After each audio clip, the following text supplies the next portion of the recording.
আমার জন্য, আপনার জন্য, আমাদের জন্য নবীজি ক্রন্দনরত। আল্লাহ তাআলা বলেন, হাবিব, আজকে আপনাকে সুপ্রিম পাওয়ার দেওয়া হলো।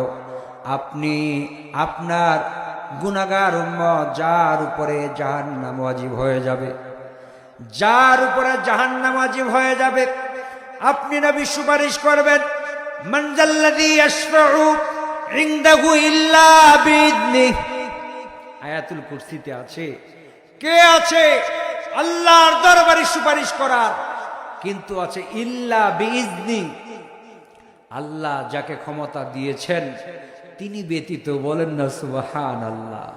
তো নবীজি বলেন, শাফাআতি লিআহলিল কাবাইর মিন উম্মতি, হে আমার উম্মত, আমি তো তোমাদের সুপারিশ করে তোমাদেরকে জান্নাতে নিয়ে যাব। বলেন না সুবহানাল্লাহ।